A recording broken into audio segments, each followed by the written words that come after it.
Welcome to Heroes and Droids, your guide to movies and TV shows about superheroes, sci-fi, Disney, and action.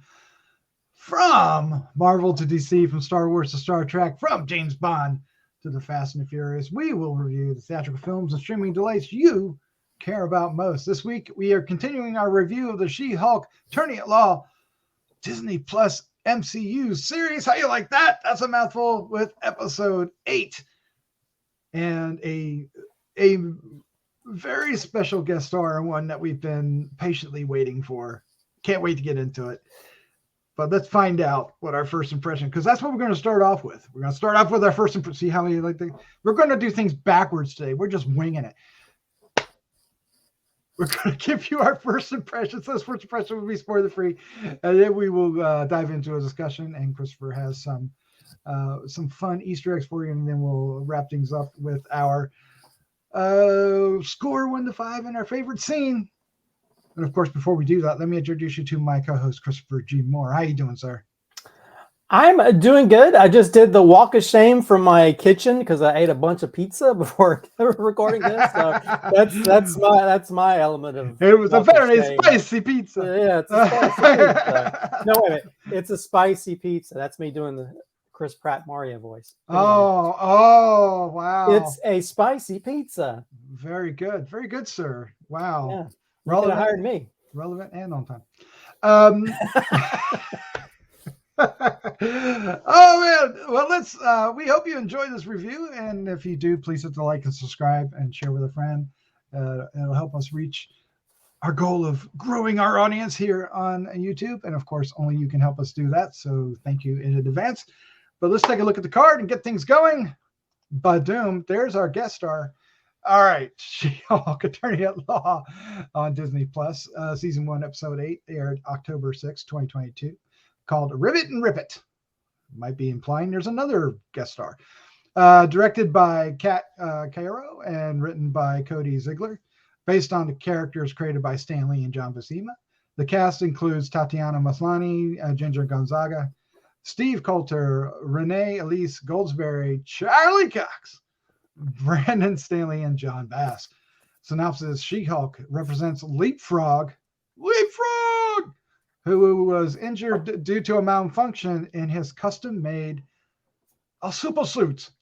That reminds me of a different film, but we won't go there.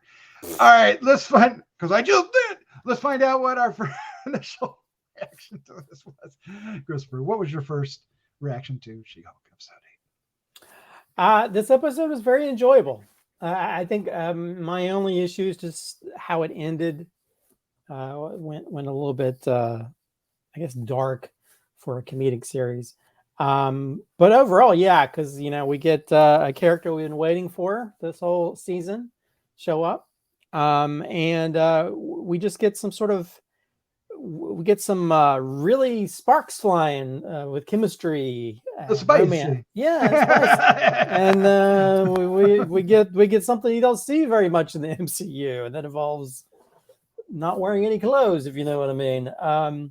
So yeah, this episode was so much fun, and yeah, you could definitely see, visibly see the chemistry between certain characters in this episode. Absolutely. But yeah, it's a fun episode.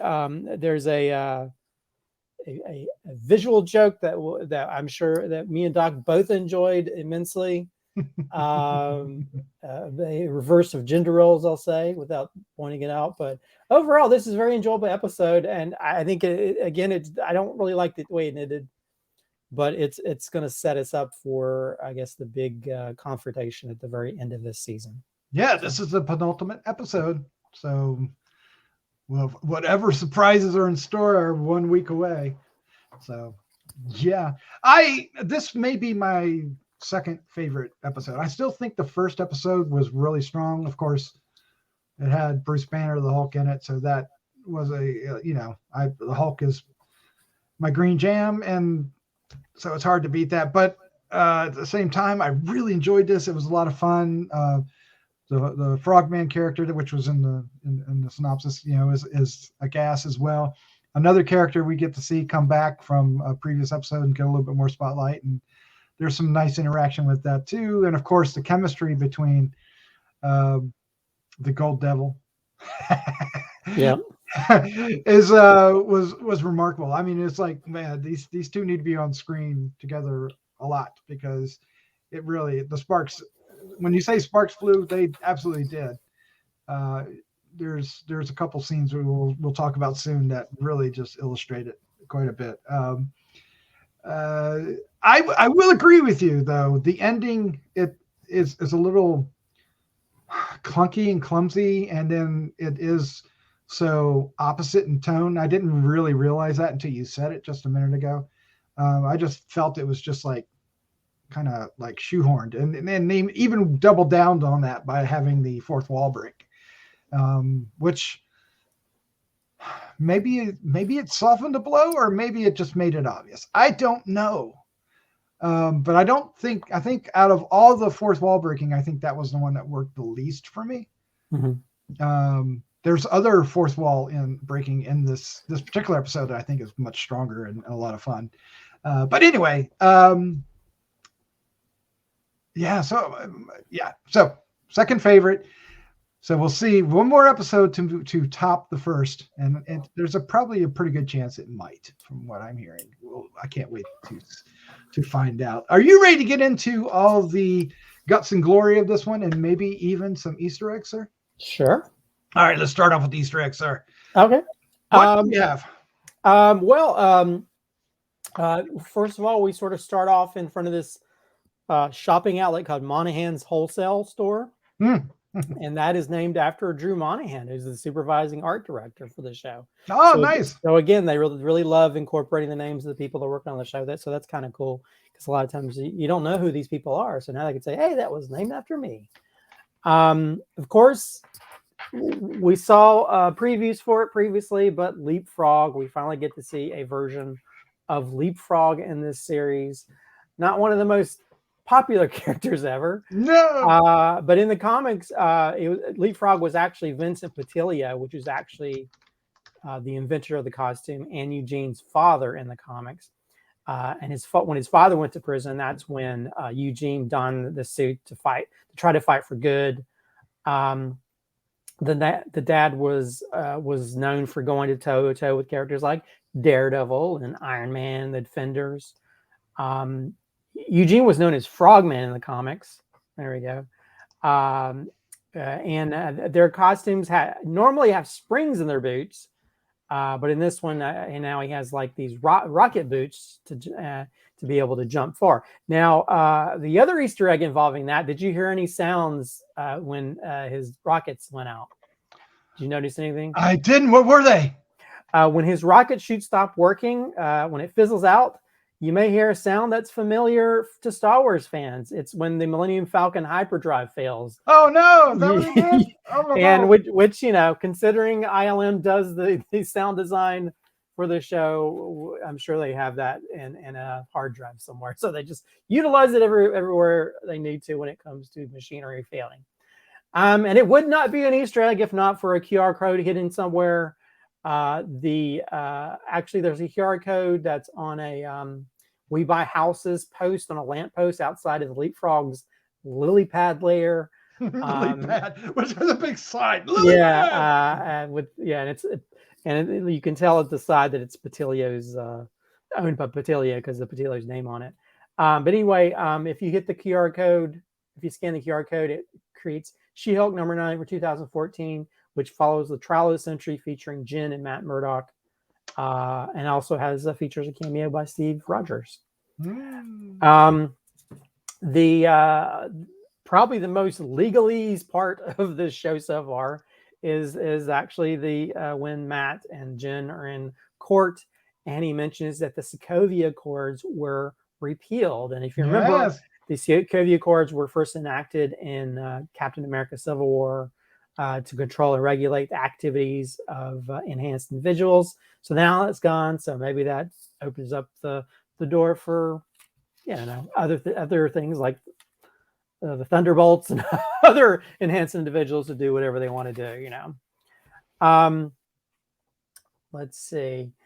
Of course, we finally, we only got like a a suit in a previous episode, we finally get to see the MCU's new version of Daredevil, and we get to sort of see a little bit of that yellow and red colors that we normally associate ketchup and mustard. Yeah, with the first time Daredevil showed up in comics. But if you do notice the part where he's battling with She-Hulk, and he mentions that he's Daredevil. He's trying to explain that. You hear the original song, the original tune from the Daredevil Netflix. Oh, series. nice! I love it when they do those cues. They incorporated into that. I think this. I'm going to talk about this Easter egg, but the more I think about it, the more I think about this as maybe a jab at DC Comics, because a lot of the DC comic villains have these layers that are all fully decked out, and this feels like a DC comic villain's lair. But anyway, we get the Leapfrog's lair, the lily pad as he calls it, and he actually had, instead of a bat signal, he has a leapfrog signal. There's a Frogger game. There's actually there's like a pond with actually lily pods with springs on them. So sort of like an Easter egg for the springs that used to be in the bottom of the costume.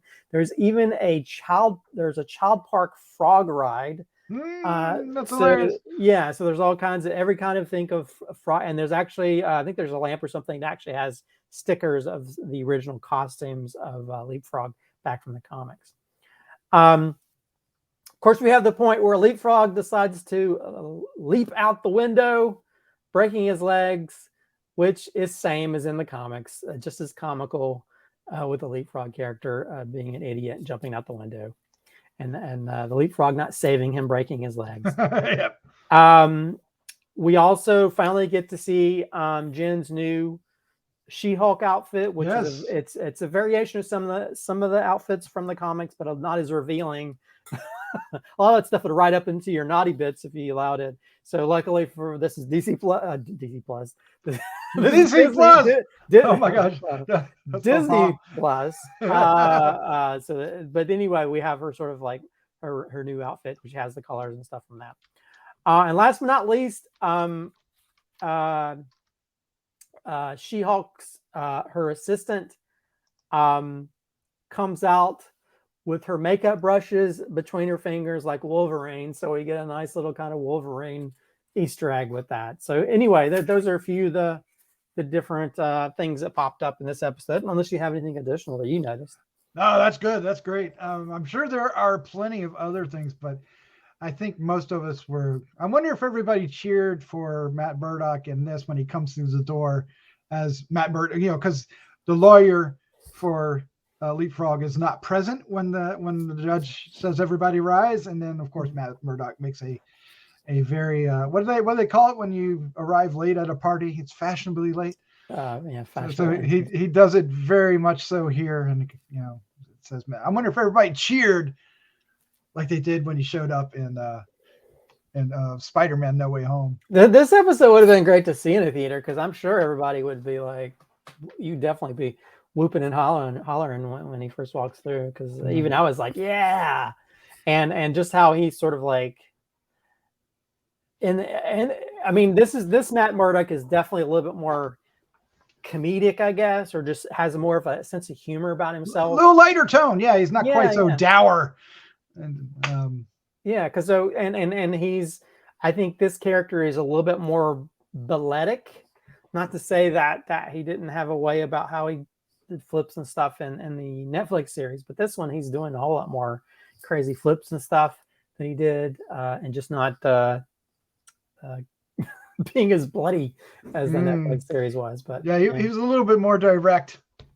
yeah, because we get it wouldn't be a Daredevil episode of anything without like a hallway sequence. So we get sort of a nice little hallway sequence where he's kicking butt, and that hallway sequence in the original Daredevil series was quite remarkable. And then it became a thing. They went up to every season, So this is just them like, okay, we this is his entrance back into the MCU again. So we're gonna give him a hallway fight. Although I will say it doesn't make you like remember, oh man, how badass that original fight was. That one long shot, It's definitely toned or it's toned down isn't the right word. It's just retoned for She-Hulk, and of course it allows She-Hulk to be a part of it, and that was fun. So that was the purpose for it. So it was a great time, and the chemistry between Charlie Cox and Tatiana Maslany, right? Yeah, is quite strong. It's off the charts. When the charts. Yeah. After the fight, when they're in front of Leapfrog sign or the lily pad sign, and they're quietly flirting with each other, or that's not the way to put it, but you know what I mean. It's just you could tell that they were, yes. Well, they were. I mean, there was there was definitely a flirtation in the bar. Yeah. Earlier in the episode where he's actually kind of messing up his words and stuff, and then I think one of my favorite moments between them is before they go into the lily pad, and she's looking at him. You can sort of see, man. And then he lets her know that he knows that her heart's beating real fast, and she's like, "Oh, he knows I got the hots for him." Yep. So yeah, I mean, and just the way they look at each other. Well, I guess he's not looking at her, but you know what I mean. Well, in his own way, the way he responds to her, but the way she looks at him, you could see it in her eyes, And so even when she's She-Hulk, you can see it. Yeah, and so for them to sort of like, you know what, I'm going to be here for a night. That's one of those feelings. Just okay, I could see them hooking up, and they do hook up, and this is I don't think we've seen anything like this level. Not to say that they really showed anything other than some naked feet, but we might have on the Netflix shows, but not in the MCU and not on Disney. That's true, but I'm just saying the normal MCU. So. Yeah, it's a little more spicy, as we've been saying. Yeah, and none of them doing it on sand like in the Eternals. Oh, that was silly. But of course, the walk of shame afterwards was the most brilliant thing ever. And the funny thing is, before I'd seen it, you'd kind of spoiled it for me. But when I saw it, I still laughed out loud. It's such an enjoyable moment because, this. Sometimes they overdo it, but this whole show is talking about how, this female is being treated, female characters being treated by characters in this universe, especially specifically men, and how they're known as a certain thing, and she's having to come to terms with that because men are threatened to her by her Hulk version of herself, and so to have this scene where, like, normally, like comedies, you always have those, I've seen it live in the world as well, where you see the girls like leaving the next day and they're still in their dress and walking with their heels in their hands, and just seeing him walking with his bare feet in the grass and he's holding his boots and it says hi while he's walking by somebody walking a dog. It's really hilarious. I'd say it's one of the most hilarious moments in this whole season. It was great. It was fantastic. I will go back to the first entrance. When he goes into the courtroom, it's probably the first time they really got into legalese, right? Yeah, the legal speak, and they really got into it. And it's really interesting to have these two characters do it because it was also underlying this immediate attraction between the two. It was starting to flint that, striking the flint to get that thing lit. So it was pretty interesting, and the bar scene was great, and then of course the fight scene. When she figures it out, she pulls his hat out. It's it takes forever for somebody to unmask somebody, but she just rips that mask right off his head. Well, he kind of jinxed himself when he says nobody beats my ass or something like that, and then after she basically beats his ass and basically holds him like an action figure, taking his helmet off. It's like, whoa. Yeah, of course she uses the one thing that he's vulnerable to, and that's loud sounds. So. That was pretty slick. Mm-hmm. This was an enjoyable show. The Leapfrog character, didn't really isn't going to be one that I care if we see again or not. They certainly can make him better next time. We've seen worse, but we also get more of the costume character, the character that makes the costumes, whose name I'm forgetting at the moment. Luke Jacobson, who of course gets sued by Luke Jacobson. So I misspoke earlier. Matt Murdock is representing Luke Jacobson, not Leapfrog. Yeah, I misspoke. But of course, there's an instant conflict between She-Hulk and Luke because of the representation, and of course, it gets resolved by the end. And it's interesting. I like that character. I hope we see more of him. I hope they utilize him throughout other shows. He doesn't have to be used for comedic effect. Who? Luke Jacobson. Oh, Luke Jacobson. Yeah. Well, he is the Edna Mode of the MCU. So definitely is. Speaking of, yeah. And I mean, yeah. Earlier. Yeah. The super suit. Where's my super suit? Yeah. So I'm sure we will. So although someone hinted at that this might not be the last time we see Daredevil this season. There's a lot of hints about what's going to be in the next episode, and I can't wait. I don't even want to know. I don't want to know any more hints. I've seen like screenshots of something that I'm like, I wish I hadn't seen that. That would have been a great surprise. Yeah, although I just hope we still have the humor in that last episode. You know what I mean? I hope it's not just all like her just being mad. And I mean, there's of course, other people said that we might see a red something. Might see a whole bunch of different things. Somebody has confirmed that we are going to get a new character and that we are going to be happy with it. So it'll be interesting to see what it is. I don't know what it is, but I know that there will be a rematch also of some sort, but it might not involve She-Hulk. I'm going to shut up now. We didn't talk about one thing, and that one thing was the twist. The tacked on ending, I will say, because it really wasn't a twist ending, although they call it a twist. But She-Hulk, Jennifer Walters, goes to get her award for Lawyer of the Year or something like that. And I want to call them Illuminati, but they're not. What are they called? You forgot it as well, right? Yeah.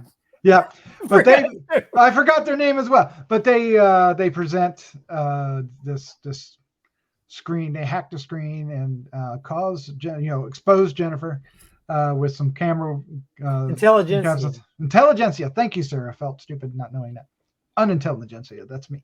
But anyway, it makes her Hulk out, and she doesn't control her rage, which is something Bruce said at the very beginning. Right, to make sure you understand to control your rage, and she does Hulk out a little bit, and it ends with her being surrounded by looks like damage control force, but it's a bunch of SWAT team members of some sort. They're using the same weapons they use against the Hulk, those sort of like sonic power weapons. So it will be interesting to see where it goes from there. I would imagine it's going to be action filled.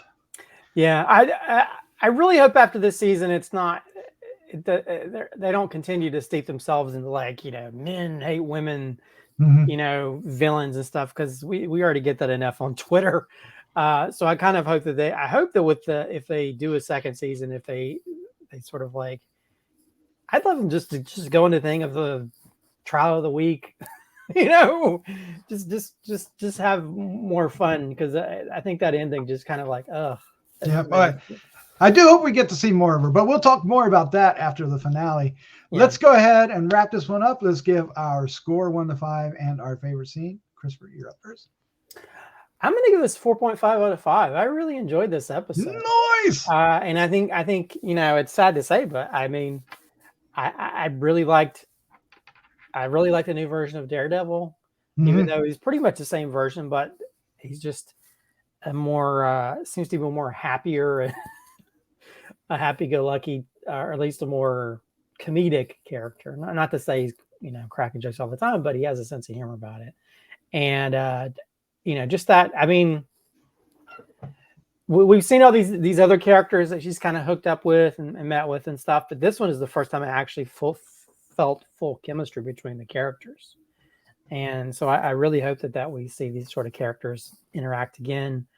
As for favorite scene, I don't want to steal yours. No, you can go and pick any one you want. I'm gonna I'm gonna say that the scene where they're about to break into the lily pad, Mm-hmm.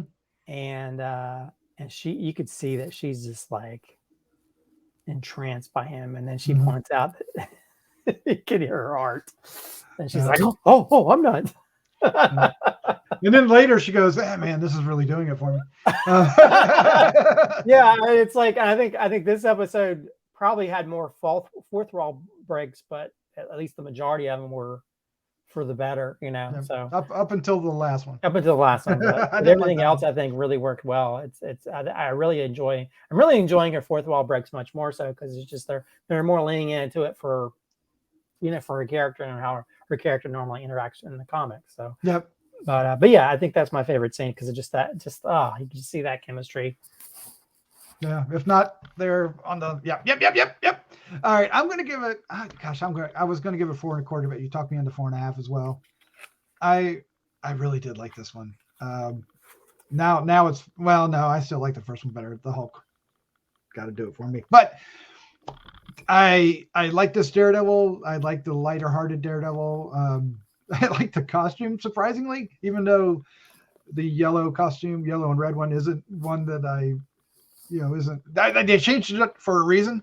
The red one is much easier for a lot of reasons. Much easier design, much simpler design, more straightforward, and it works. This one, the ketchup and mustard thing is apropos.